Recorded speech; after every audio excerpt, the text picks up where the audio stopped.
and welcome to the second day of the Auburn Avenue Research Library's Collecting, Writing, and Researching While Black Conference. As many of you already know, this conference is held in celebration of our 30th anniversary. We are more than elated to have you join us this week as we continue to share our collected efforts and strengthen our community through our wonderful talks and panel discussions on the Black experience. It is our hope that you will share this knowledge and information to all who you encounter.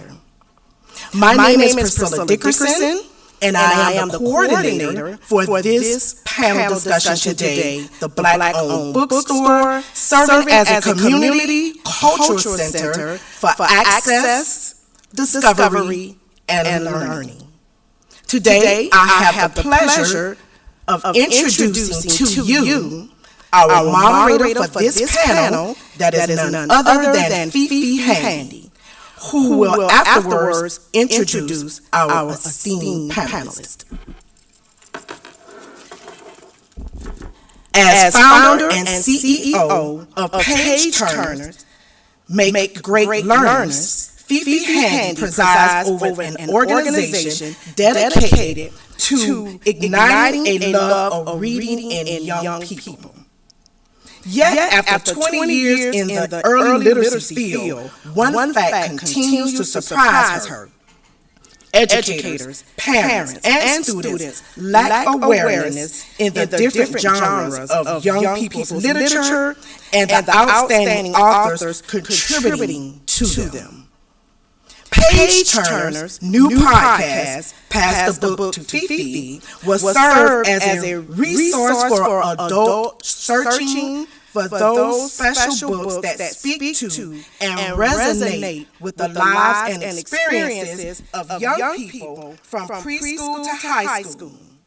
Fifi would invite renowned contemporary authors to join her in the virtual living room for a conversation about, within, and beyond the pages of books.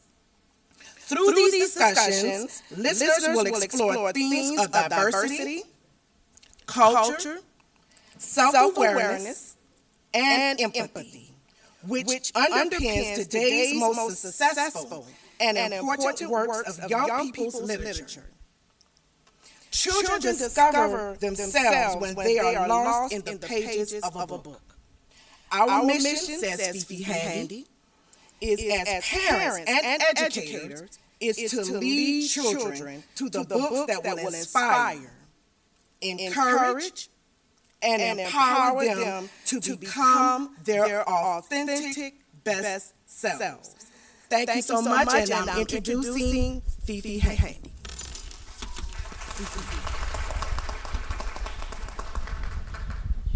Thank you, Priscilla. Good morning, everybody. It's a pleasure to be here this morning.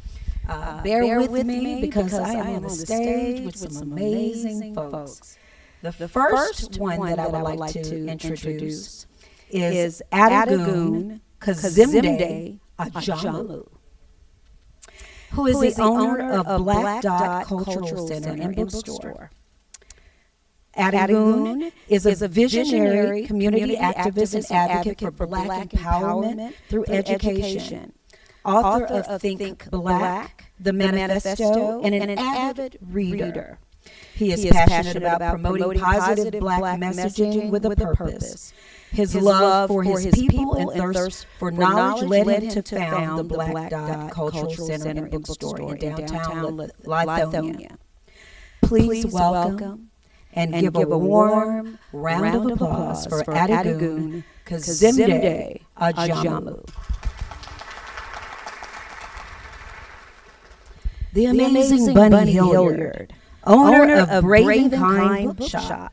Bunny is a double HBCU graduate of Florida A&M University and Clark Atlanta University, and wife and mom of two. Brave and Kind Bookshop was established in 2018. and she is proud to serve and represent Atlanta as a Black-owned, woman-run community bookshop. With a mission aimed at prioritizing an intentional collection of diverse, inclusive stories, championing representation for the people we want to raise and be in the world. Please welcome and give a warm round of applause to Bunny Hilliard. Rosa Duffy is the owner of For Keeps Books. Rosa is an Atlanta-based artist and the owner and curator of For Keeps Books. Born and raised in Atlanta, Rosa's passion for both literature and visual arts led her to establish For Keeps Books in 2018, a unique bookstore, reading room, and archive dedicated to celebrating Black literature in all its forms. Please welcome and give a round of applause for Rosa Duffy. Last but certainly not least, Katie Mitchell, who is author and owner of Good Books ATL. Katie is a storyteller and bookseller based in Atlanta. She's the author of Prose to the People, a celebration of Black bookstores, which profiles Black bookstores from the 1830s to present day, complete with original and archival photography and contributions from Nikki Giovanni, Pearl Clegg, and a host of other journalists, academics, and poets. Please welcome and give a round of applause to Katie Mitchell. Can everybody hear me okay? I know I talk loud, but it seems like my voice is not reverberating the way that I wanted to this morning. So forgive me in advance for being nasally. But I just wanted to make sure you could hear me clearly. Well, first, let me say it is an honor, and I am in awe of all of you to sit on the stage with you this morning. More than that, I am proud of the work that you do. It aligns with my own work of igniting the love of reading children in Title I schools across Atlanta. I imagine that it's not easy to do this kind of work the way that you all specifically do it. The way that you all have chosen to do it, especially with the financial waves and waters you have to face. You have to face the ebbs and flows. At the end of the day, it's a business. At the end of the day, I think that you all have a common denominator, your immeasurable love of books. But you all do it kind of differently. I did a little bit of truncated research on all of them, and I want to really talk about specifically how they do what they do, why they do what they do for the communities in which they serve. They're all in different areas of Atlanta, and they seem to be sort of the drum majors of social justice, an awakening, a love of Black culture, and to display and exemplify the brilliance and the beauty of being Black. So I'll share with you all of their bookshops, but I want to know, briefly, discuss why you chose the names of your specific bookstores. And Rosa, since you're closest to me, we'll start with you. Hello. Hi guys, thank you for coming.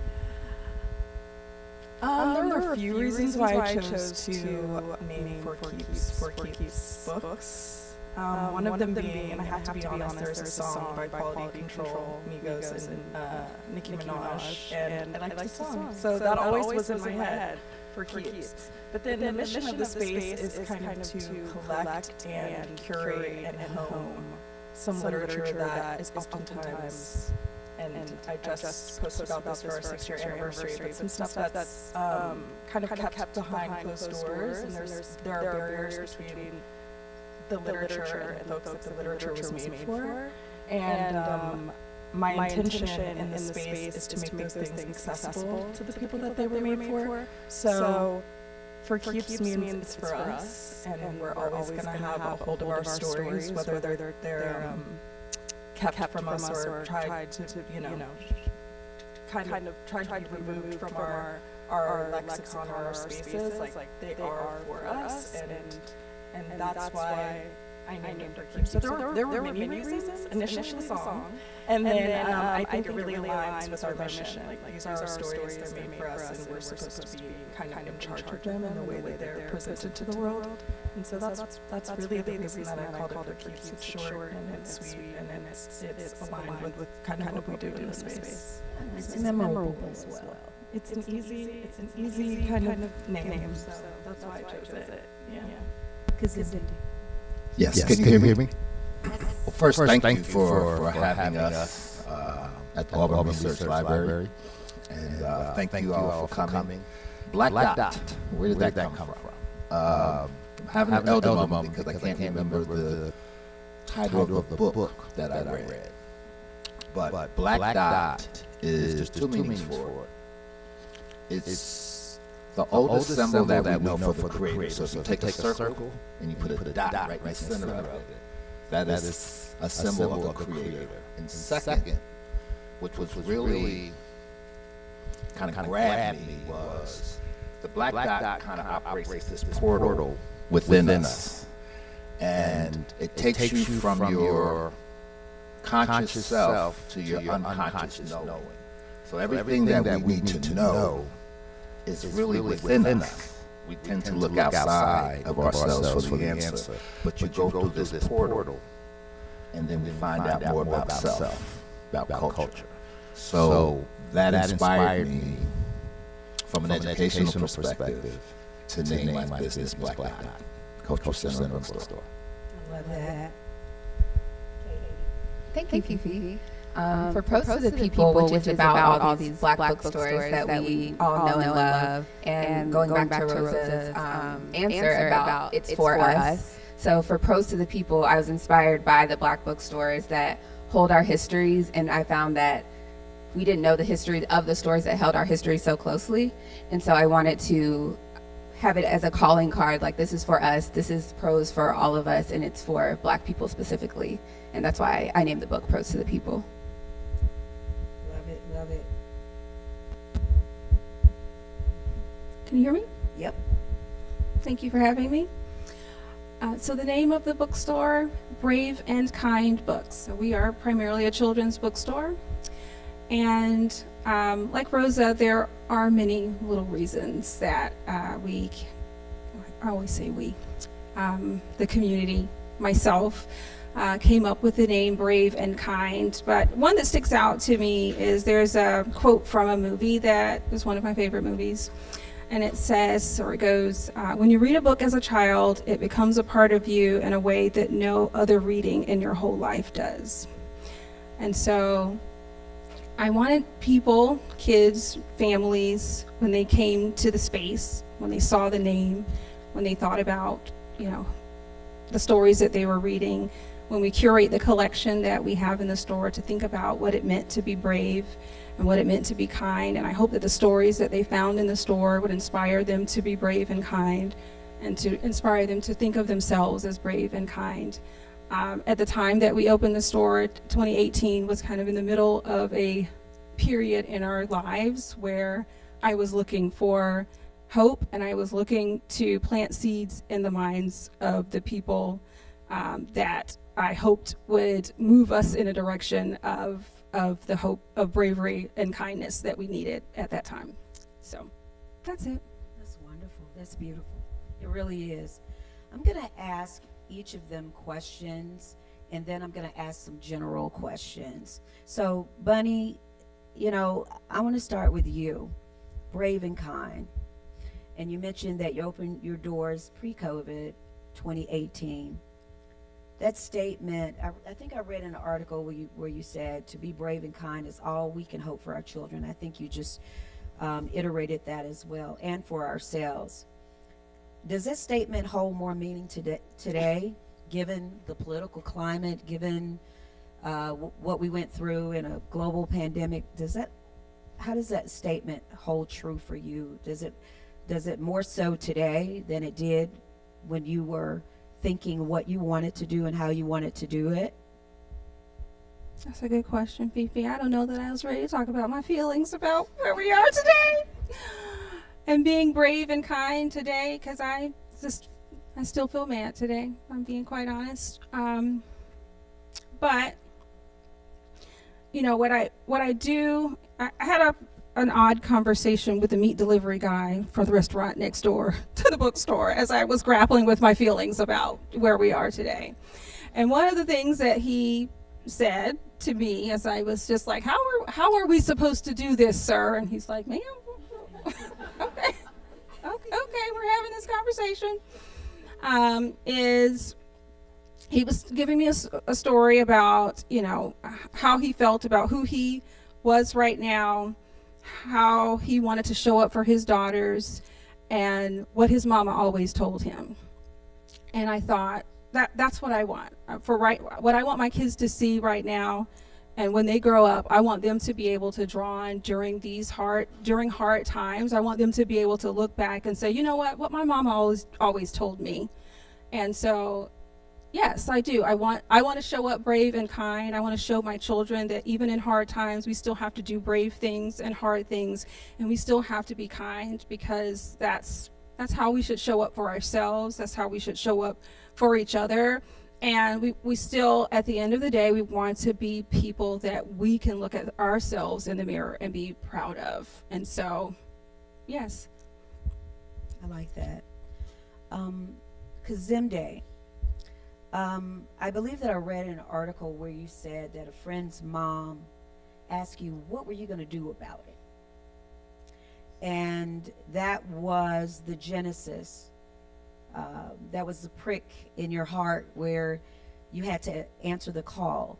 That it was somewhat of a call of action for you, but it took you 25 years to do it. So I want to know the responsibility to spur change in the community that you serve.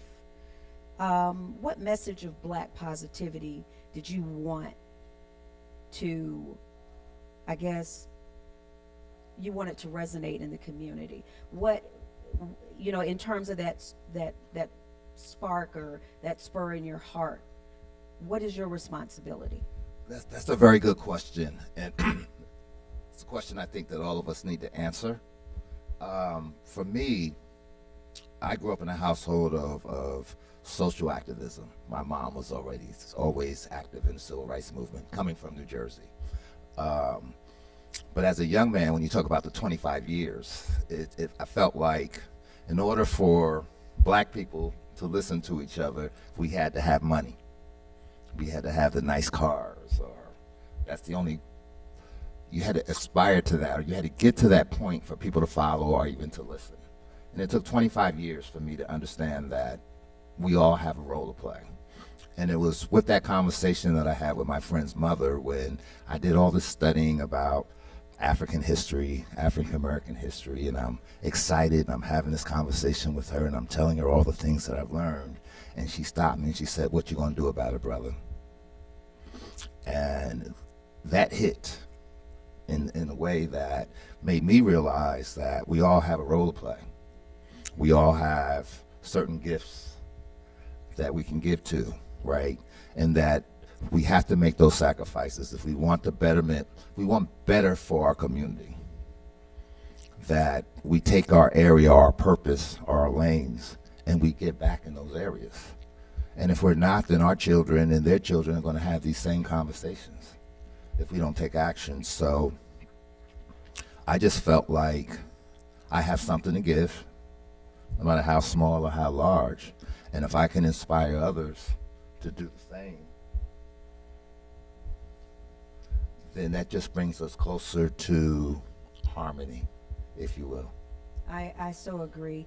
You know, I believe that one person can change a community, change a neighborhood, change the hearts and minds of people to create a movement. It takes that one ripple, and I think that's what you did. But I think it also took a metamorphosis for you. 25 years is a long time. So do you think that the change in the movement had to start with you? I think that, well, 25 years was peppered with so many different things, and really maturity, right? I don't even know if I want to call it a high school dropout, because I didn't complete the 10th grade year, GED, military. So there's so many things that I had to do in order to build my own self-confidence, right? Because the world looks at, you're just a black man in America going through black male stuff. Coming from where I came from, it's learning to embrace that instead of being ashamed of it. Because those experiences have molded me into who I am today, that now I can give back and I can relate to other brothers and sisters that are going through the same things that I do. So I think it took those 25 years, but there's no accidents, right? There's no coincidences. When it was time for me to step forward, it was my time. I wasn't ready 15 years ago or 10 years ago. I was ready when I was supposed to be ready. Thank you. Rosa. Rosa's bookstore is situated in one of the sweetest spots in Atlanta, Sweet Auburn Avenue. Auburn Avenue is known for some wonderful pioneers and trailblazers. And I believe that I read in an article that the people in that community recognize you as a matron. She's a matron of the block. What I'd like to know, we're all talking about responsibility. And is it a burden of responsibility? I mean, you're in one of the most historic locations in Atlanta. Is it a burden of responsibility or an honor to hold such power and influence in the community? Thank you, Fifi. Good question. I definitely think it's an honor. I grew up in this neighborhood.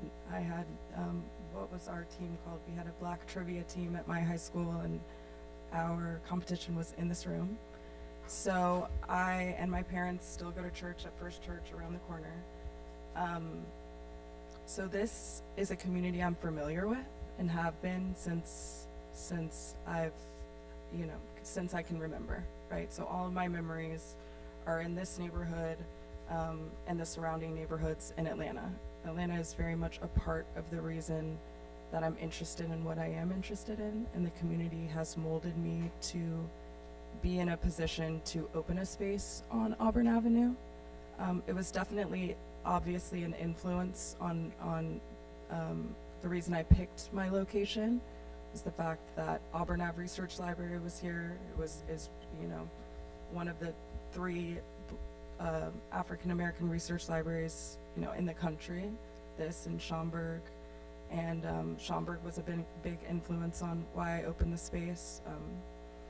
But yeah, the Auburn Ave Research Library, the Apex Museum, obviously the Martin Luther King Center and the Martin Luther King Home, the Vitamin Lady, Ebenezer, the Baptist Church, everything about this street, other than the fact that I'm familiar with it personally. I think it's a very important place and rich with Black history. And you were mentioning ebbs and flows earlier. I mean, Auburn Avenue has its ebbs and flows. Atlanta has shifts all the time. So but it's still a very, very important street, and the community still exists. There are people that have been here, born on Auburn Ave, still on Auburn Ave, that frequent For Keeps books. It's an honor to be on Auburn Avenue, and I don't take it lightly, right? So I know that there's a responsibility that comes with being here, and that means serving your community. It's For Keeps is not a vanity project. It's something that I want everybody to be a part of and people to benefit from it in the same ways that they benefit from being anywhere else on this block. And I'm happy to be here. I've been here. This week is our 6-year anniversary, so I'm happy. Oh, congratulations! Thank you. It's a labor of love. It's a labor of love. But yes, I'm honored to share space with the folks that inspired the creation of For Keeps, and I think that a lot of folks that I have the honor of interacting with in the space, young and old, are the folks that are going to be in the Four Keeps or the Black Dot or the Prose to the People or the Brave and Kind of the future. So I'm seeing a lot of young people come through that are very inspiring and have kind of hold the same views and outlook on the world that the people that created Auburn Ave had, right, or still have. So it's a pleasure to be on Auburn Avenue, and I'm really, really lucky to be in this community and to share space with all the people that came before me. That's awesome. Now, I think it's important to note, Rosa, that your background is as an artist in art, and you went to school for artistry. How did you end up opening for Keeps? How did the path change? So it's a long and windy path, but my mom's telling me to get the mic closer to my face. But so I still have an art practice. I have a sculpture practice that has its moments because I also have a business. But my practice is research based. So I moved to New York when I was 18. I had just turned 18, and I moved there, and I lived there for almost a decade. And everything that I was making while in art school was research based. So I am very influenced by the written word. Everything that I produce initially comes from reading something that I then project into a visual piece. I think that without books, I would have nothing to kind of pull from. I think that the creators that came before me really created a guide for me to work from, and so that's where my collecting started, was really to get influence for my practice. I didn't like just creating something. I wanted to have a reason why I was making it. So I started collecting when I left home at 18, and that's how I recognized the lack of material that was available to me just to have on my own. I realized that there were a lot of spaces, particularly in New York, that didn't really value Black material or Black works. So these bookstores were focused mostly on European writers or Western writers. They weren't focused on Black writers. So I felt like there was not much to choose from when I was looking to identify with the work, right? But I also found a lot of peace and understanding in these spaces that I didn't find in other spaces in New York. It's a very chaotic city, so I was happy when I was in book spaces, whether it was the Schomburg or Studio Museum or East Village Books. These are the places that I felt most at home, even though it was lacking a lot of information for me to pull from. So I moved home and worked for Radcliffe Bailey, who has the piece on the front of the Research Library. That That's massive huge. Sculpture. I was his artist assistant for a while, but this was always in my mind that as an extension of my practice, which is what I consider For Keeps to be, I wanted to create a space for everybody to be influenced, not just me, right? I didn't want to hoard all this material in my house. At one point in my apartment, I was sleeping with books because you guys know how small New York apartments are. So it was my work, and it was my research material, and I felt like everybody could be influenced by this, and I was lucky enough to kind of be right next to it, and I wanted everybody else to feel that way. So For Keeps is still my art practice, right? It just is based in literature. So that's how I got from there to here, I suppose. Wow, Yeah. that's interesting. That's interesting. So you're using books as pillows, and then you turn on the stove to keep warm. My huh? friend said today. The apartments are very small They're in New very York. tiny. My friend Yeah. today said For Keeps is just my apartment on St. Mark's on Auburn Avenue. So, Wow. yeah. Katie, Katie. I didn't forget about you. Oh my goodness, I have some questions for you. Now, Katie is a bit of a unicorn for me. We have some things in common. I grew up in a rural, small town in Mississippi. It's true. And I know that you have some roots. in Mississippi. And unfortunately, I didn't have the good fortune to be exposed to the works of Audre Lorde, Toni Morrison, Maya Angelou, James Baldwin, and all the greats. They weren't talking about it in school. It was nowhere to be found in textbooks. It wasn't on the shelves of my school library or even the library in my town. And it took me a long time to be comfortable in the skin I'm in. It took me a long time. It was only until I stepped on the hallowed grounds of Jackson State University where I found a sense of pride of being black, being bold, trying to be bold and brilliant. So having said all of that, what's interesting about Katie is that she was exposed to and reared and nurtured in great works of wonderful black authors at an early age. What advantage, my question to you is, what advantage do you believe it gives you as a black bookstore owner? Yes, shout out Mississippi. My family's from Jackson. Jackson, Mississippi. Yeah, my parents went to Jackson State. Come on, Jackson State, the I love. So, I mean, I think growing up in that way, my family's from Jackson, which is a very black city, but I wasn't raised there. I lived in Germany and Kansas, and I had the idea that my family was the only black family in the world living in those places. And so my mom wanted to counteract any of the negative things that a young black child might experience living in a really white place by exposing me to all these black books, black authors and poets. And so before I could go out to play, I would have to recite a Langston Hughes poem. My brother would have to recite that poetry too.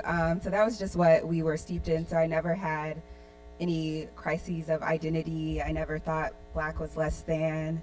And I think being able to introduce other people to those authors that they might have not grown up with has been a real privilege and pleasure to see them work through any of the baggage that they might have grown up with, but being able to release it through books.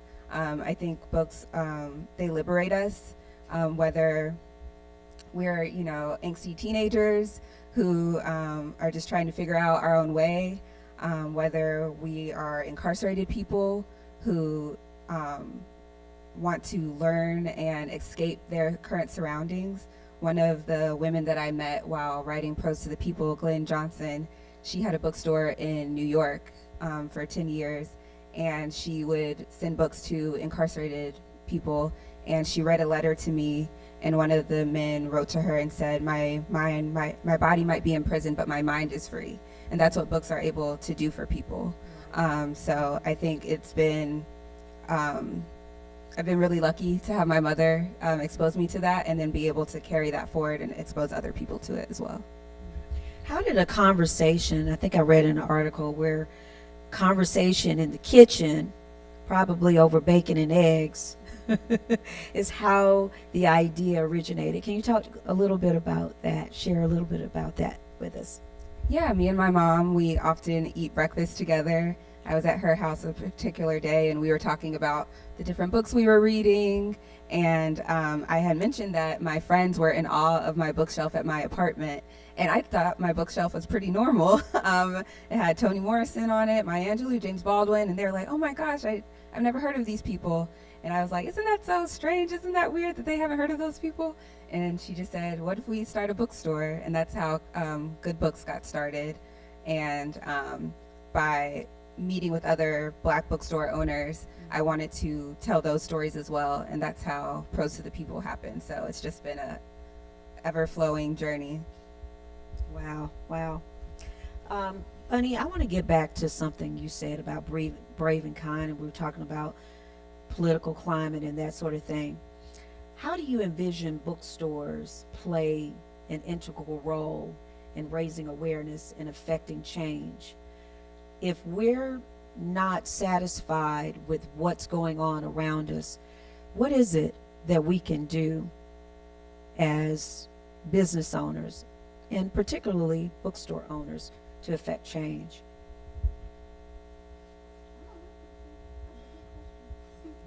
I said, I don't know. Look, that's a question we're asking ourselves every day. How can we use this platform to affect change?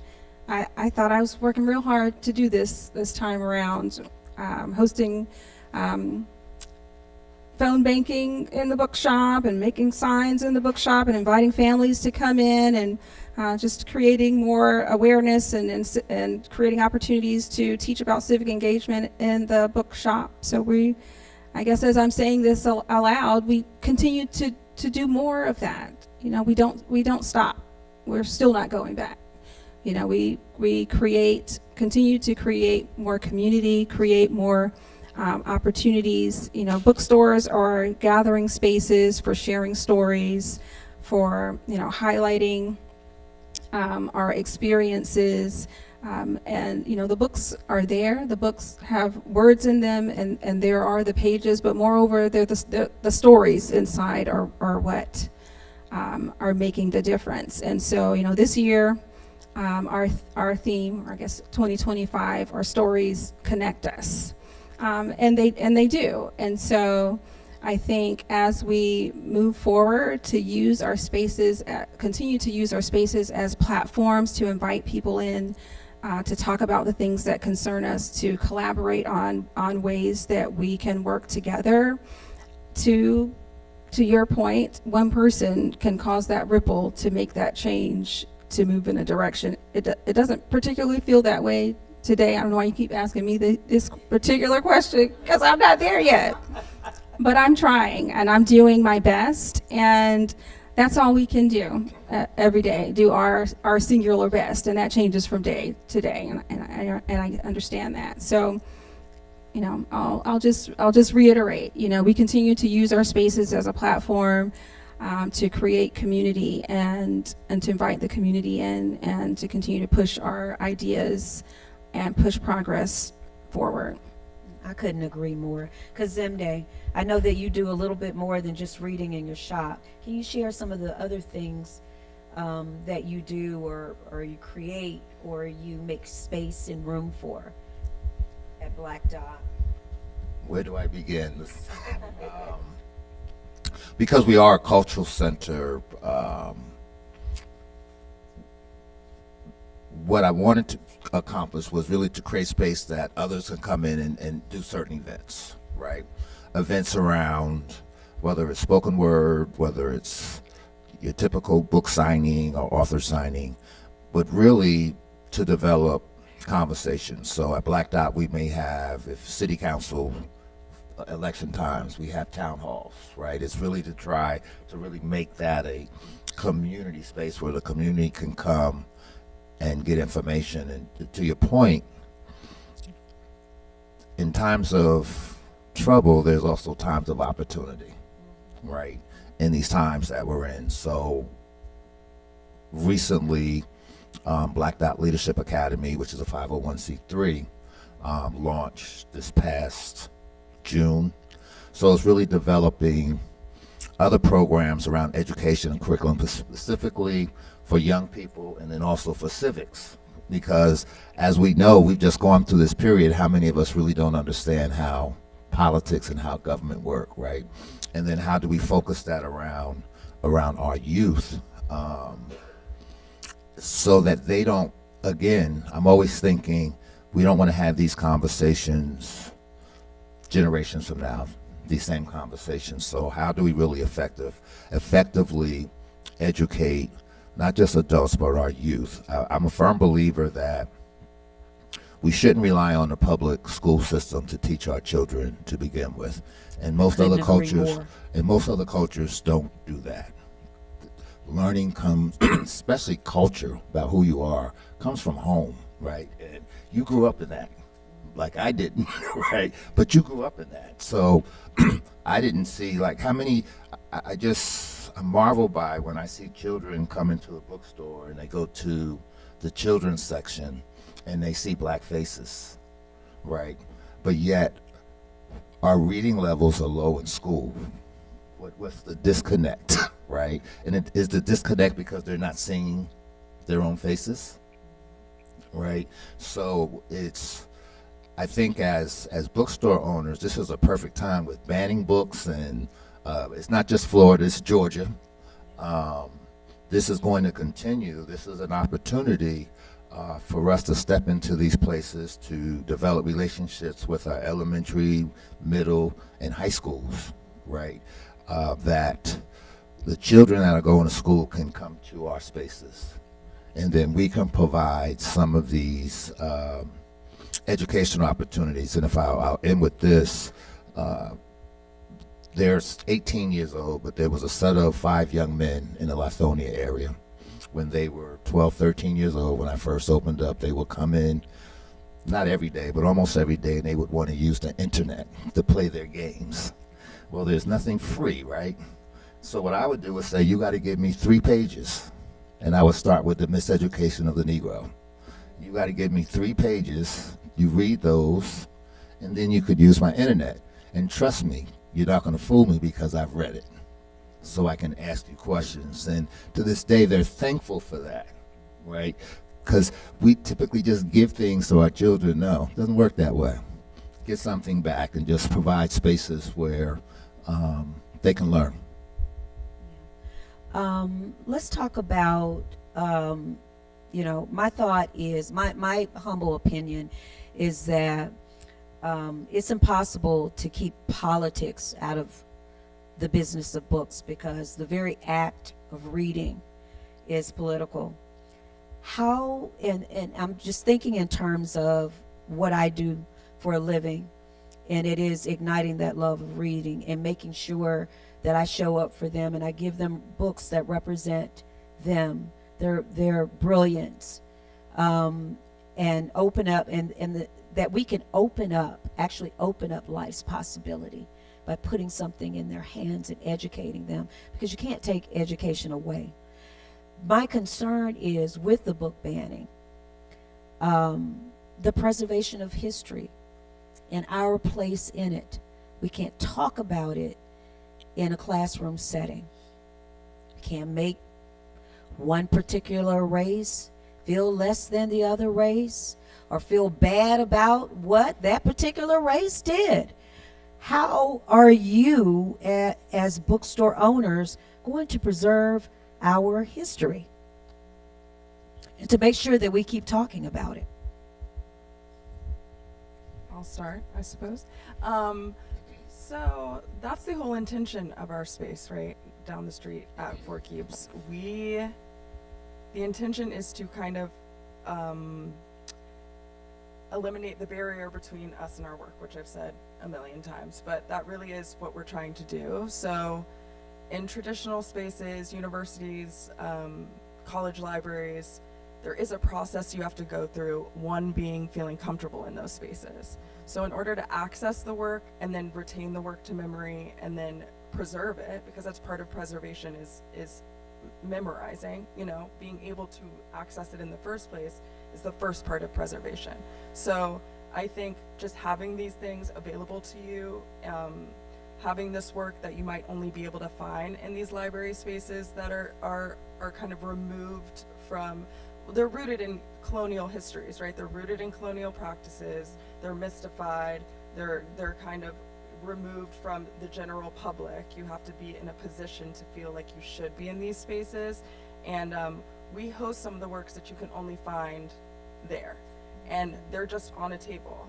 You don't have to put on white gloves. You don't have to know what you're looking for. That's another part of being in library spaces and some archival spaces, which we love, because those means of preservation are necessary in order for them to exist years and years and years from now.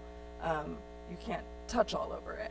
But there are other ways of preservation, like I said, which is being able to actually read the work, share it with your friends, have it exist outside of just the space that it's homed in.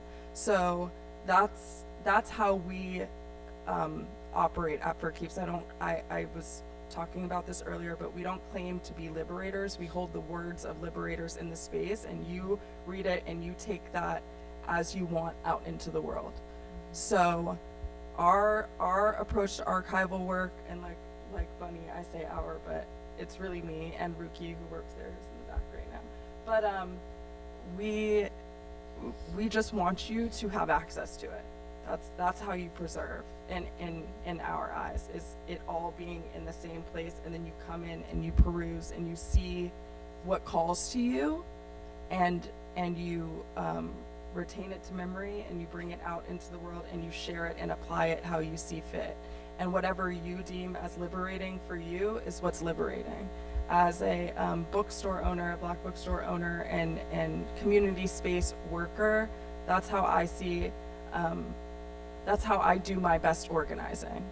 Being out in the street, or walking with large groups, or creating meetings or whatever, that might not be my means of organizing, but providing this work to others is how I organize. Also creating space for organizers of other disciplines to come in and use the space for free is also how I organize. And these are all approaches to preservation.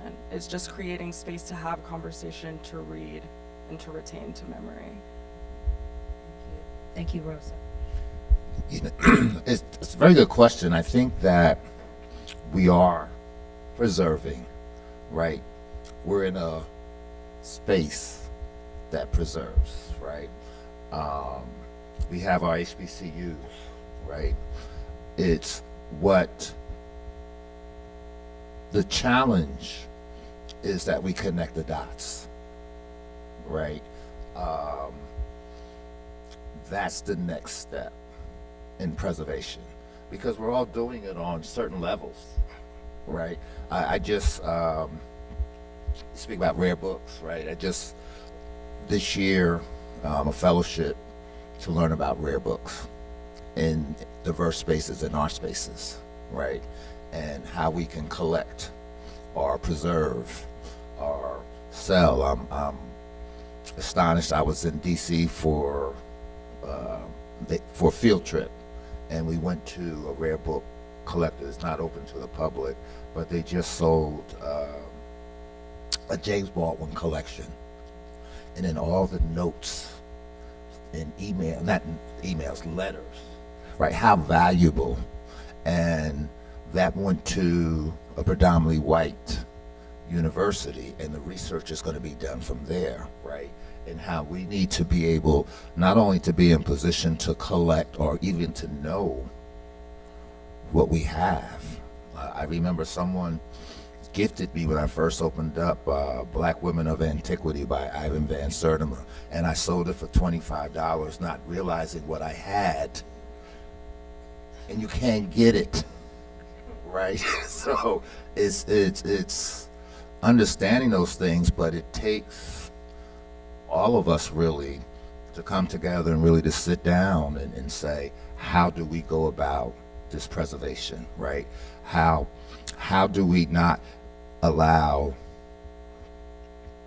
banned books, conservatism, anti-woke, whatever it is we want to, whatever label we want to put on. This is not new.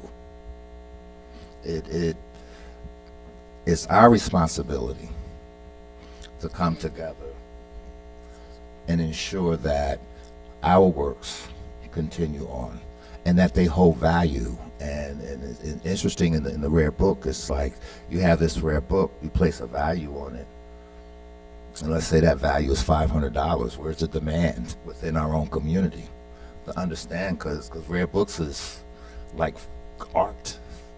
It's valuable, and it increases in value over time. So just understanding that that's the preservation process. That's how it's done. So we need to enter into those spaces and consolidate our resources.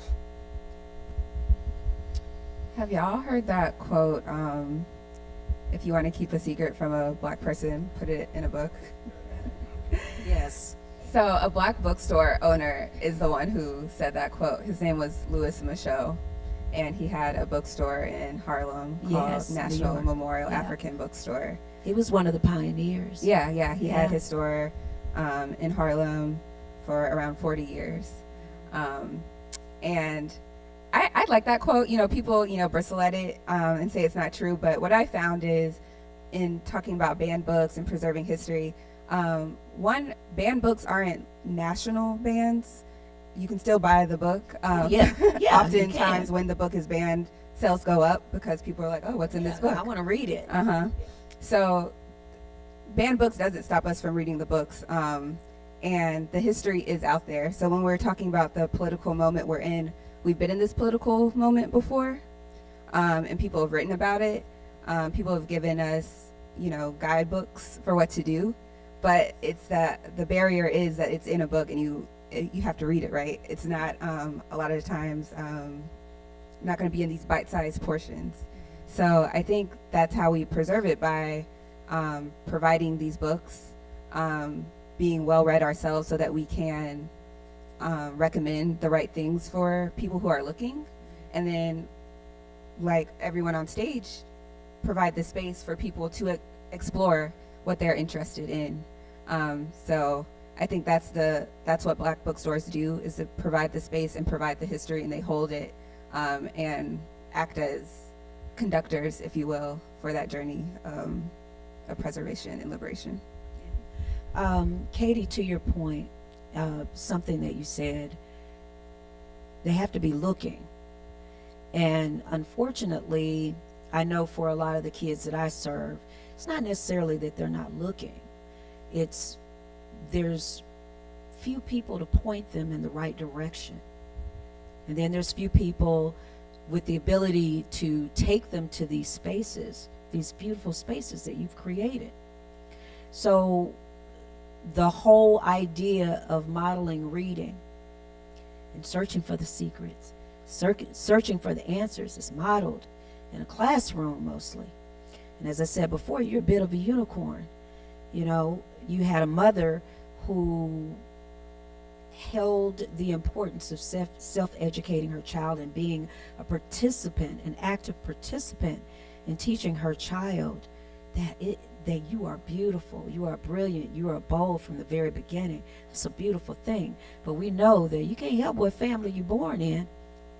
And maybe, just maybe, keeping food on the table and keeping the lights on, and maybe that winter coat is more important than that book. More important than bringing you to those beautiful spaces that you've created. So I guess I'm saying all of that to say is that if reading is being modeled in the classroom and it's not being modeled at home, maybe, just maybe, one of those babies are going to miss out on the beautiful brilliance of your work and the preservation of your history. And that's the reason why book banning impacts our children most. Eliminating history, we're more likely to repeat it. Nothing is new under the sun. You are right. We've been in this political climate before, but I think by banding together and working as a people, working unitedly, we can create the movement, or a movement. There's one last thing. I don't know where I am on time. There's one thing that I want to talk about is mental health. During the height of the pandemic, we all felt dislocated and disconnected. Even human touch was dangerous. For a lot of us, we dealt with depression, anxiety. I know that I did. And for some of us, imposter syndrome, if you believe in such a thing. I know as bookstore owners, you probably had a lot of people to come into your space and come into your stores looking for direction and looking for answers and looking for support, emotional support in some way. How were you able to help in that regard? And that's for all of you. I guess I'll start. It's kind of interesting because during the pandemic was some of my best years in business. Same. Right. And the community was coming because we were the only places that were open. You didn't have the clubs, you didn't have a whole lot of things, so they came to the bookstores.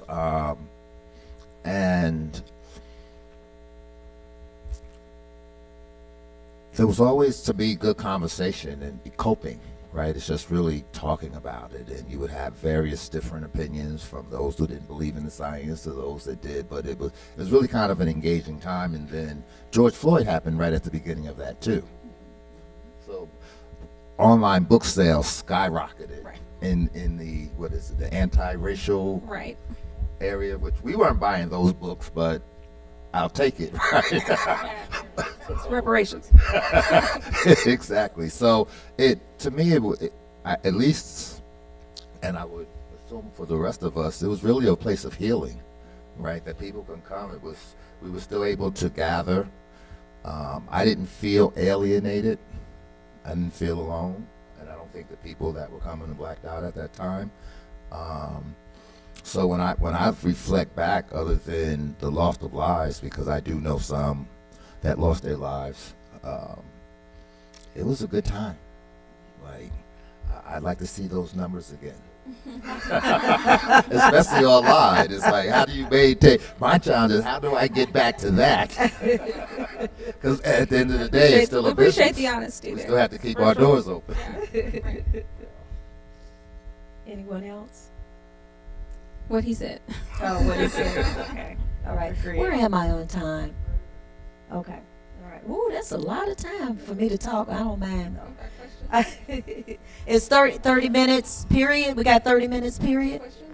Oh, man. Okay, I'm going to ask one more question, and then we're going to open it up to Q&A, okay? I'm sorry. Oh, do we need to take an intermission? Kazemde. Okay, we need if we can, to allow our panelists an opportunity to run to the restroom. Can we just break for like 5 minutes, please? Okay, thank you so much. Thank you. Okay, we're gonna break for 5 minutes to allow everybody to go to the restroom. Absolutely.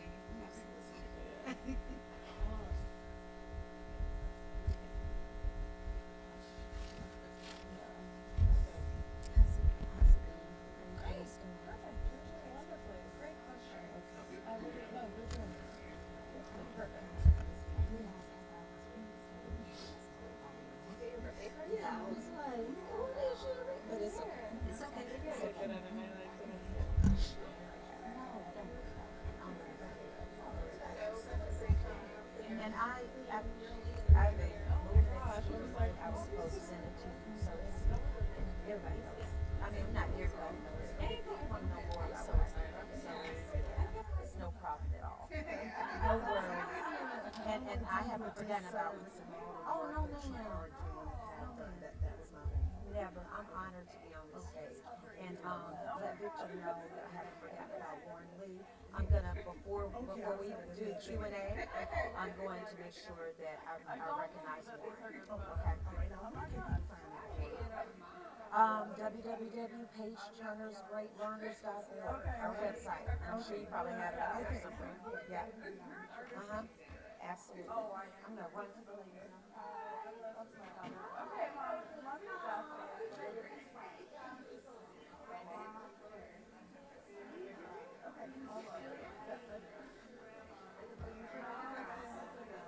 Excuse me, may I have your attention?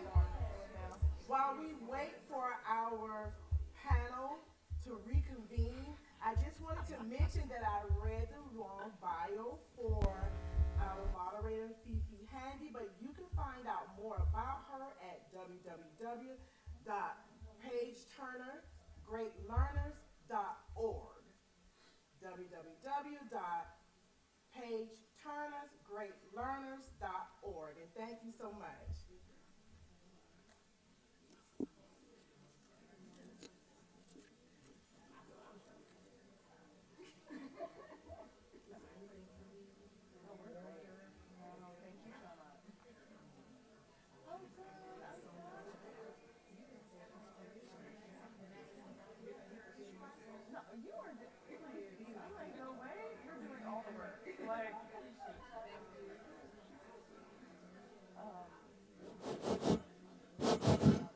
Testing, testing.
I'll have a mic to pass to them before they start asking your question. Okay, yes, sir.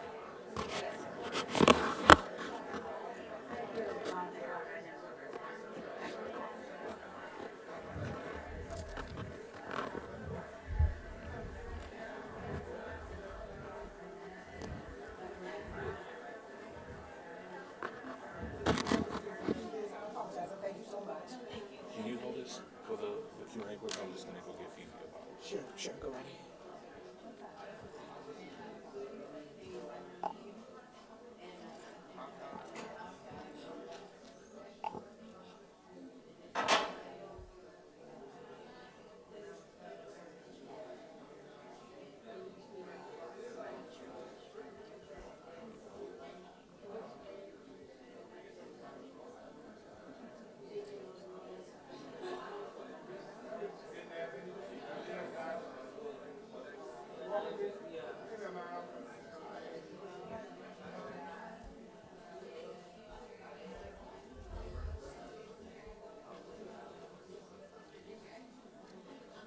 Hey, Fifi.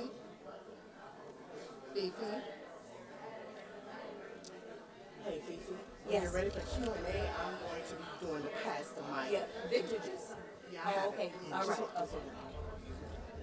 And we're ready when you're ready. Oh, okay.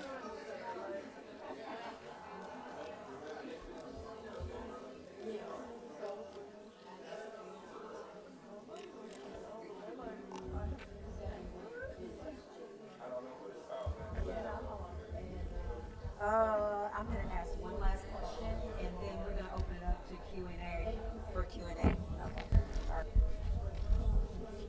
Back to the water. No, this okay. Yeah, he's going to get me. No, that's okay. Thank you. All right, ladies and gentlemen, we're going to go ahead and get started so that we can make sure that we leave room for Q&A. Priscilla or Victor, if you could just wave your hands, we'll be passing around. Thank you so much. We'll pass the mic if you have a question. Okay, but first I'm going to ask my question. Okay, all right. I just want to say that because nobody has really mentioned social media, I really appreciate Katie Mitchell and what they've created with Good Books ATL, because a lot of what you put on social media is thought-provoking. You know, the quotes. I love the quote that you put on there about Toni Morrison. I love that. Share that, if you will. Do you remember? Do you know the quote that I'm talking about the Texas prison, or the letter that she got? Yeah, that was from her documentary that released. I think it might have released the same year she passed. But she was talking about the power of books, and she was talking about banned books, and she was saying that one of her books, was it Paradise, that was banned in Texas prisons. And she said she had it framed in her bathroom, the letter that announced that the book was being banned, and she said that her book could tear the whole place up. And I think that's so true. There's so many books that they don't allow in prison specifically because of what they let people know about their conditions and just about the systemic racism that we're facing and the systemic oppression. So I like to share those things, not just always like, oh, buy this book, but really like, this is what our elders have said. These are some words that our ancestors have left us. And so people can take that with them and do as they please with that. Yeah, I really like that. I just love Toni Morrison's sense of humor I'm such an empath. So, and I feel everything. I think I would have just totally took that the wrong way. I would have looked at it through a different lens. I would have been like, taking my book out of, but she laughed. But she laughed about it. She was like, oh, I can just tear the whole place up just by using my words. I just thought that was so wonderful. Thank you so much for sharing that. And it reminds me of a quote by James Baldwin, and I noted it. To be a Negro in this country and to be relatively conscious is to be in a rage almost all of the time. I think that was very poignant for what we were talking about. James Baldwin, too, as well as Toni Morrison, were so ahead of their time, or before their time. My last question is, if I were to walk into your bookstore, or for you, Katie, if I was to reach out to you online and ask you to point me to a book that soothes your soul or fills your cup, what would you recommend? And that's for all of you. I'll start. There are a few. So the one of the greatest things about working in a book space or curating in a book space is that you're able to read all the time. You're introduced to new people, to new authors, to new artists consistently. And so there's a quote that from a TV show that I watched when I was maybe like 20 years old that said if they had read a different book at a different time, they would be a different person. And so one of the interesting things about a library space or a book space is that some of these works tend to find you when you need them most, right? So I could have read something a million times and then revisited it this week especially, right? And it hits different. So one of the books that I was reading, or collections of poetry that I was reading most recently, was Coagulations by Jane Cortez. She's one of my favorite poets. Or actually Scarifications as well is another good one, both by Jane Cortez. And the way that she references struggle and references kind of the times that we are being not reintroduced to, because like we said, this is a constant struggle. The struggle continues, but her way with words is something that I resonate with, and that I feel like she's speaking directly to me when I'm reading her work. So anything Jane Cortez, I'm very drawn to. But the collection of essays by James Baldwin as well is something I read early on in kind of my enlightenment process, growing as a young person, and really shifted kind of my identity. And The Artist's Struggle for Integrity is an essay in there that made me feel seen as a Black artist. And so those are a couple of works. Currently, a lot of Jane Cortez. Initially, the collection of essays by James Baldwin.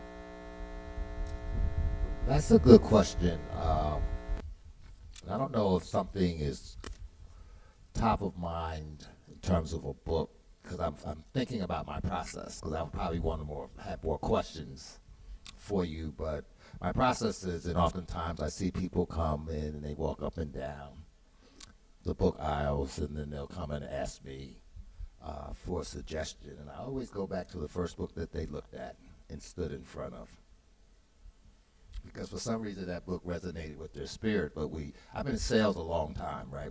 We tend to talk ourselves out of what we initially want, right, or what resonates with you, and point them right back to where they began. Or I just have a series of questions, because healing or something that cools your soul could manifest in different ways, right? It's for me, it would be something quite different than what it might be for you, right? It might be historical for me, reading something about the Ghanaian Empire, right? That we've done this before, right? That would soothe me. So with each of us, it's kind of different. So I would want to have a little bit more information to see kind of what lane you're in. Some people come in that's really into astrology and astronomy, and but I would be way off base if I don't continue that conversation and find out what is it that you're really looking for, what is it that you're really interested in, because we all have different interests. Well, tell me your book then. My book? Yeah. Ooh, okay. Think Black, the Manifesto. So I created a t-shirt that said, Think Black, support Black self, family, community. It's okay, right? And as I started wearing this t-shirt, some black folks would just look at me like, what is that, right? So I felt this need to write. I write long. I don't write short. What takes some people, a paragraph takes me 2 pages. So I felt the need to write it out on Facebook, actually. And I sent it to a friend to edit it. She said, this is a book. Right. So I was like, really? Okay, so we added that, and then to kind of bolster thinking black, if you will, putting culture first, ourselves first, family, right? It doesn't mean we're anti anything else, but just making sure that we're doing everything in our individual power to push our culture, to keep our culture together. I was watching on Riverside Church in New York, on Martin Luther King's holiday, they had this program where they had various different actors and actresses recite poems from some of our great, whether it was Malcolm X, Shirley Chisholm. It was just like 10 of them, 10 to 12. And I watched this on YouTube, and at the end of it, I realized that I grew up in New Jersey, so I was a Malcolm X fan. I wasn't necessarily not a Martin Luther King fan, but I was more of a Malcolm fan. But if you listen to some of their great speeches, if you listen to it or you read them, they're saying the same things. But we get caught in these bubbles. I'm more of a Malcolm fan, so I'm not a Martin fan. I'm more of a Martin Delaney fan, or I'm more of a Frederick Douglass fan. When actually all of our ancestors that was out here doing this work was striving for the same things. So it's not for us to get caught up in the differences, Du Bois and Booker, right? Not the differences, is let's focus and concentrate on the sameness, the oneness, the things that they all had in common. So I put all of these speeches in my book so that one can come back and say, you know what? Let's not get caught in bubbles. Let's come together, because we're divided into all of society, American society today. We're all in our bubbles. And that divides us more than it brings us together.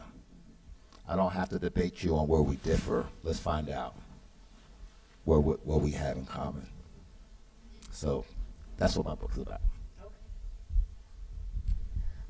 The book that I would recommend to someone, I've been on a kick of reading what different writers have said since I've been writing the book, trying to get inspiration from them. And I was reading Langston Hughes' The Big C, his autobiography, and one of the chapters was called Poetry to the People. And I was like, ooh, Langston's talking to me now, because my book is Prose to the People. And so he was talking about how he was going around the country and sharing his poetry at different HBCUs. And, you know, he's from Kansas and lived in New York. He didn't really spend time in the South, so that was his first time, you know, journeying through the South and sharing his poetry. And, you know, he's called the People's Poet. And that really stuck with me what Langston talks about and how he shares his story.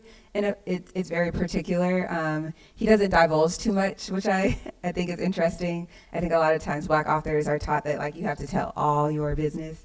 in an autobiography, but Langston's like, I'm an adventurer. I'm out to sea. I'm on this road trip with Zora Neale Hurston and Mary McLeod Bethune. And so I think that one's really nice if you're interested in what a famous author says about themselves, which I found also from reading his biography isn't always true what he said about himself. So it's fun to see what they say. It's your story to tell. Exactly, right? So that would be my one if I were to recommend one right now. I'm going to approach this question, I guess, from the mindset of if I were a kid, because I sold children's books, and a book that I would want to read if I were my 8 and 9 and 10-year-old self, and I would just want to see myself. I would want to see myself doing and being seen as beautiful and smart and just playing with my friends and flying my kite and, finding love and just feeling seen and welcome. And so, I think back to when I was a little girl in the library and looking for books to read, and I'm a big Judy Blume fan, and I was a big Judy Jones girl for sure. But I was searching hard for a girl that looked like me, and I was hard pressed to find one. And so that's certainly one of the big reasons I opened the bookshop. So you will find books that have beautiful brown girls, not as a section in the store, that's the store. But what I love about the position that I'm in is now I get to do and see and find all of the stories that were made just for me, and girls that look like me. And so one that sticks out in my mind, I don't know if you have all heard of an amazing author by the name of Renee Watson. She has written a beautiful series called Ways to Make Sunshine. And it is starring a girl named Ryan series, and she is going to school every day, and she's making friends, and she is, running for class president and falling down and getting back up again, and just doing all the things that little girls do. And so at a time like this, I would love to just get lost in a book and a story that makes me feel like me. And another fun series is called Desmond Cole Ghost Patrol. And these two best friends are really just figuring out how to bust ghosts. And they have a new business they started in their garage, and they are finding these crazy ghosts in all of these silly places like the zoo and the aquarium, and all that good stuff. So, and then lastly, I will say, I think what I'm diving back into again is a lot of Isabella Wilkerson. Is helping me to just make sense of how we continue to find ourselves here, and I think I just dive deeper into making sense of it all. And what it reminds me of is this isn't the first time, it won't be the last. But what I do know is it's in our DNA. We have the blueprint. We know exactly what to do, and we're going to be all right. All right, I love it. I love it. So now we will open up for Q&A. Good morning, everyone. Thank you for being here, panelists. I've met two of you on the panel, and I'm going to come to the bookstore again, plus the lady that's doing online. I've met you before.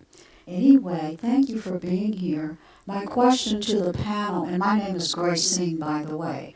My question to the panel: how will you get other people into your bookstore instead of online? Thank you so much again for being here. I'm sorry, can you repeat your question? How will you get others into your bookstore other than online? Did you guys get that? I mean, so for us, we continue to host amazing author events so that you can, and host community events in the store so that we create opportunities to gather as a community in the bookshop, and that is not something you can replicate online. I mean, outside of virtual online events. So we connect those to our in-store events as well. So we love to continue to be tasked with finding ways to bring folks into the store together and connect and share stories.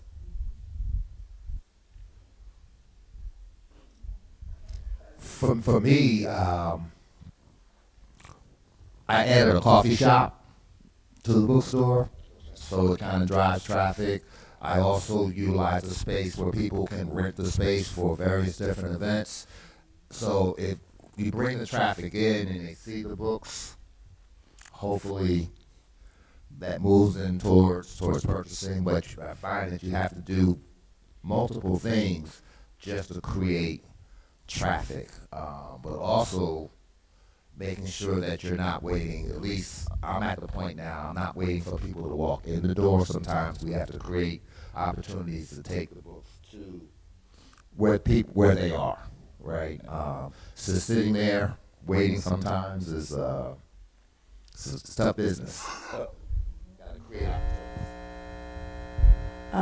I agree with what both of you all said. We do a lot of community events. We're constantly hosting folks for keeps, whether it's music or film or meeting space for organizations that don't have space of their own to meet. So, I mean, we might take a week or two off from events, but that's truly how we get people in the space is we work together with our community and use, our relationships with other folks who are doing similar work, maybe in different disciplines, and have them and host them and partner with them, and their community then gets familiar with For Keeps. And really another way that we get folks in the store is really word of mouth.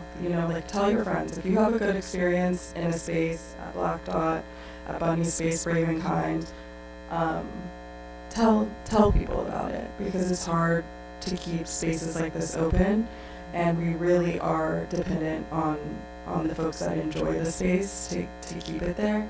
So, I mean, I'll have to tell more people about Black Dot, but I have told folks about Black Dot and Lithonia, and I'm always telling, we don't have children's books, and we get a lot of people that bring their kids in, and I'm always telling them about Brave and Kind.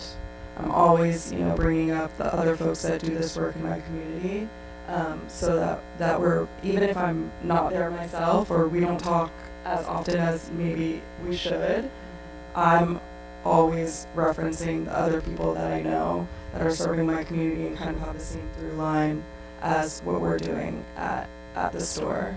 So, but the internet is helpful, and you have to kind of meet people where they are. So people are using the internet, and they're on Instagram, and they respond to, I think, the way that we operate our social medias is I want young people and elders alike, because I think elders are the key to what we're doing in the space.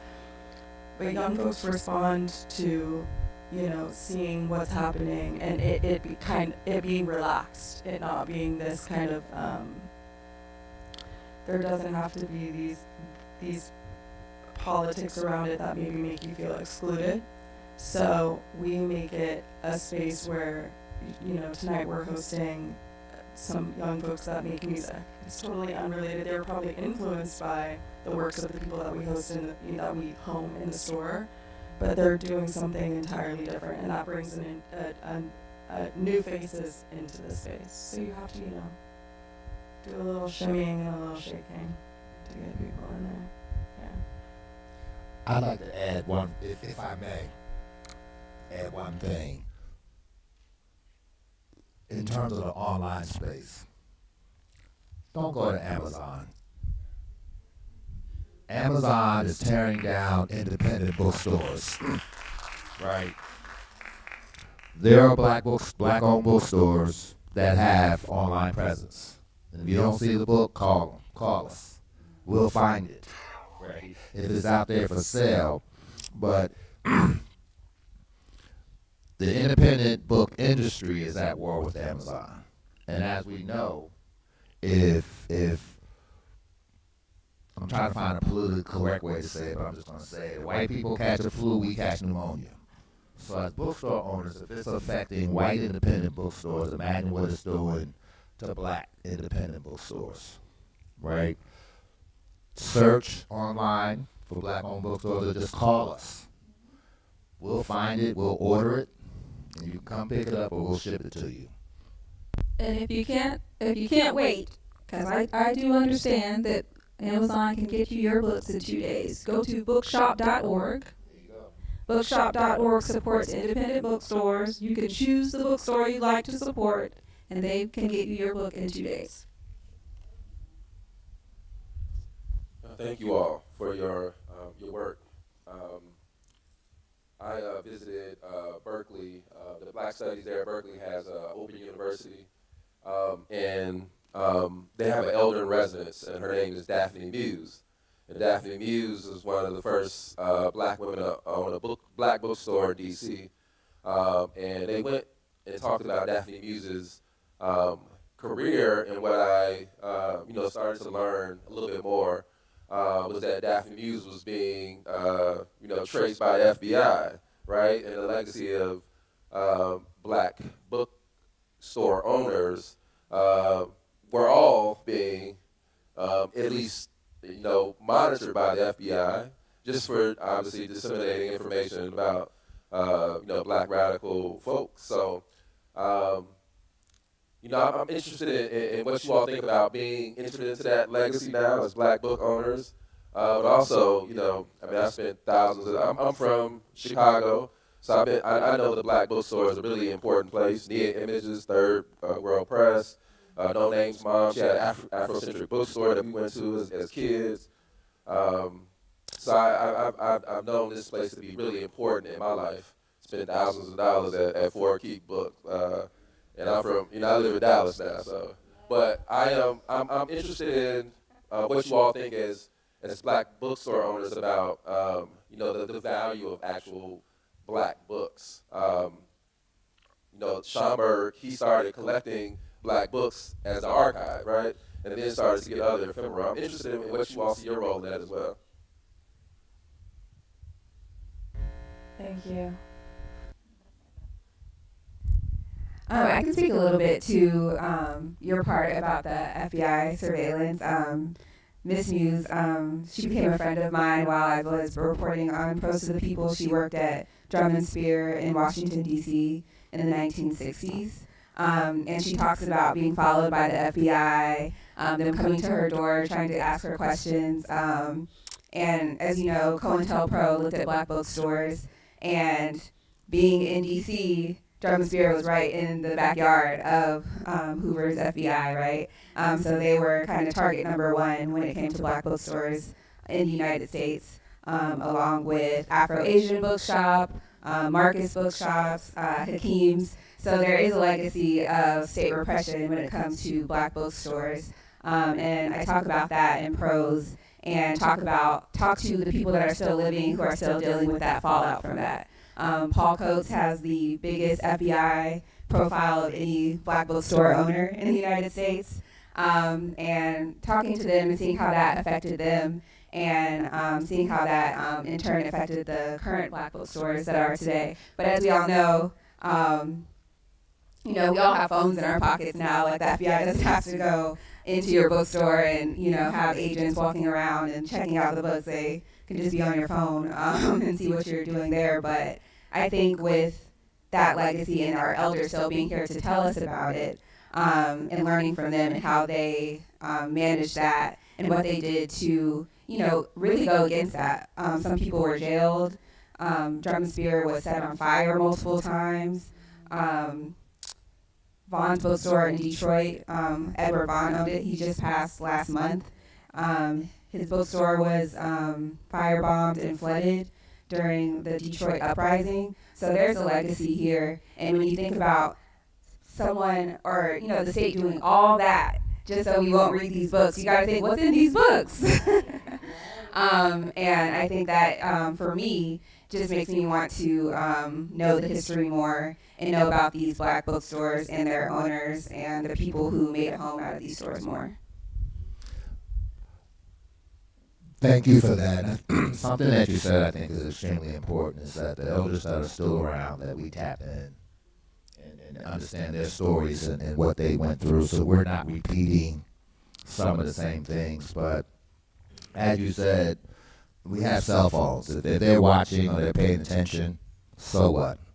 Like the fear tactics of yesterday, to me, should not deter us from doing what we have to do. It didn't deter them. It certainly should not deter us. It is what it is. So I'm just kind of mindful of, even on election day, the bombings of certain precincts, right? Does that still work? That should not work. Do that mean we have to keep our head on the swivel? Yes. But that shouldn't stop us from doing what we have to do. That fear tactic has been used again and again and again. It's time out. We build, those of us that are bookstore owners, we continue to build and encourage others to enter into this space. You couldn't have any more. I think from that time period, we went from 90 nationally to, or was it more than that? It went down to 90. I mean, 90 bookstores nationally is a small number. Black-owned bookstores. Where now you're seeing another rise in bookstores, and we have to continue to do that and continue to support one another in that space. I think we have time for one more question. I happen to, they're helping me, thank you. This is directed, the statement and question to Rosa Duffy. You're here on Auburn Avenue. We're getting ready to have the World Cup, as you know. How do you see your bookstore tying into tourism and the committee on the World Cup that's coming out of the mayor's office? So before you relate to that, I want to thank you for being on Auburn Avenue, because this is, and we'll talk more. I just talked to your mom. She's so proud of you. And I'm in the tourism business. That's another long story. And happened to be a librarian who came before this building. We can talk about that. And then secondly, Brother Warren, the whole rare books piece, I'd like to talk to you. I happen to have been a librarian who established the rare book collection here at Auburn. And most of those books initially were given to us by folks here in Atlanta like Michael Lomax and others. And that's a great way to start. And now I think we may have a few pennies, Mr. Simmons, I'm not sure. I went on to do other things in 2012, so I follow Simmons. So I'd like to talk to both of you all, Brother Warren, about rare books and any connections I personally have, not in the library, but personally. And then Rosa, if you would comment about your interface coming up with the World Cup. Yes. Rosa, before you, and I apologize for interjecting. I just want to, for the sake of clarity, Mr. Warren Lee was unable to be here. This is Mr. Kazemde, the owner of Black Dot Culture. Yes. Okay. But thank you so much for mentioning his name, because I did not want to be remiss in mentioning that Mr. Warren Lee wasn't able to be with us due to an emergency in his family, but he does have an antiquarian collection of rare books in his store, 44th and 3rd. So he does phenomenal work on the west side. So. Okay. Without further ado, Rosa, please. I just want to first and foremost thank you for all of the work that you've done in our community. Yes. You are, our pillar, and the only reason I'm here is because you did the work before me. So I want to make it clear that we are very, very grateful for you, and I appreciate you being here and asking that question. And I can't wait to talk to you after this. But I'm worried about the World Cup. That's really where I stand at the moment. There have been talks on the street. I mean, for the past 6 years, I've been worried about infiltration and the changes that might come to Auburn Avenue, because it remains kind of untouched at the moment. But I know and I hear rumblings, right? And so I see people that I'm not familiar with seeing on the street. I recognize, I'm not blind. So I can see that things are shifting. I've also most recently been sent a lot of videos, or the same video actually, but a lot of people are sending it to me. Some guy walking up and down Auburn Ave talking about the changes that I'm unfamiliar with, right? So the things that are to come. And people talk about reinvigorating Auburn Ave, but we all know what that means, right? And none of that language can trick me. So I do worry, and I currently don't have a plan, right? I don't know how to combat that except being involved in what's happening. There have been a few instances where some folks have tried to come into the spot next to us, and I wasn't having it. I don't know that I had any influence, but I vocalized how I was feeling. Let's just say that. So we get a lot of tourists because we're very close to, Georgia State. So we get visitors that are taking their kids to Georgia State, or we get folks that are going to the conferences. But so that's always nice, right? And a lot of times they align with what we're trying to do at For Keeps, so it doesn't feel invasive. But I am definitely, all I can say is that I'm worried about the World Cup, and I know, how development operates. And just also to talk about the other thing you were saying about rare books is that at For Keeps we specialize in rare books. So there's stuff that you can only find in the Library of Congress. We have signed things by some of your favorite people in our small archive. We don't just focus on classic. We do pre-2000s, rare books, and ephemera.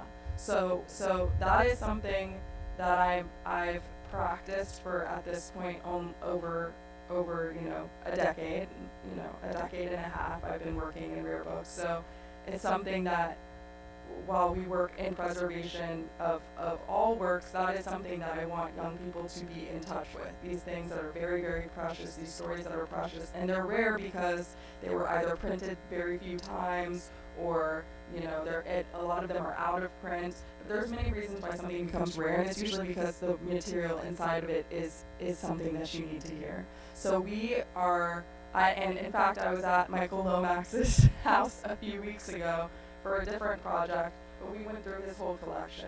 I'm lucky enough to be, my mom went to Spelman and my dad went to Morehouse, and really they are the true influence, and my grandma, who's here and spends a lot of time in this space, she's there almost every Sunday, come visit her. But she introduced Black Studies to, she brought the Black Studies program to the University of Minnesota, and was the first Black regent on the board. And so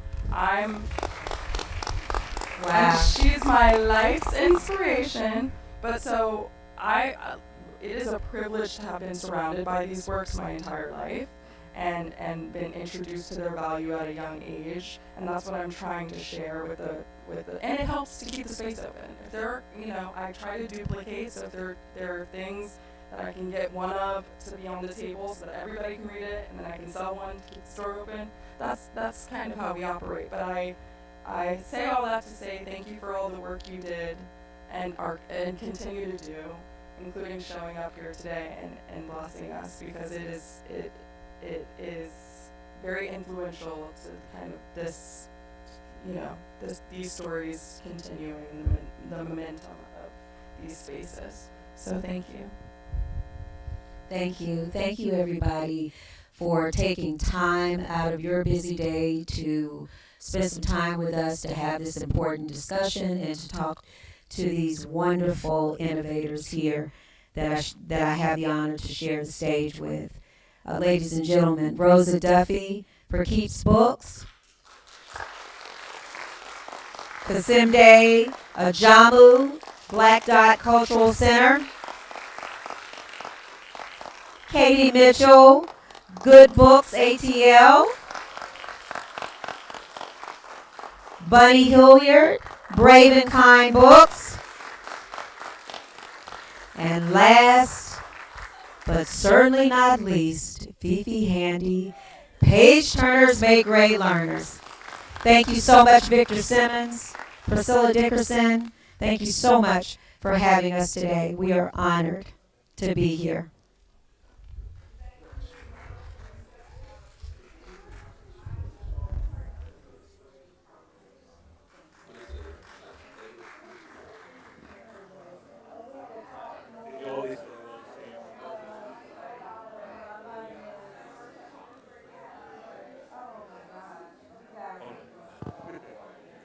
if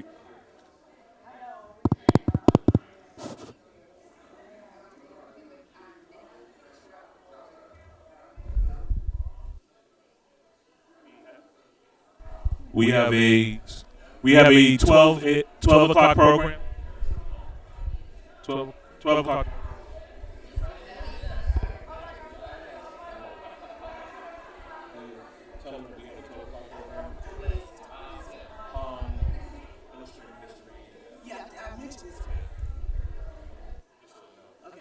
Hello? Oh, it's not on.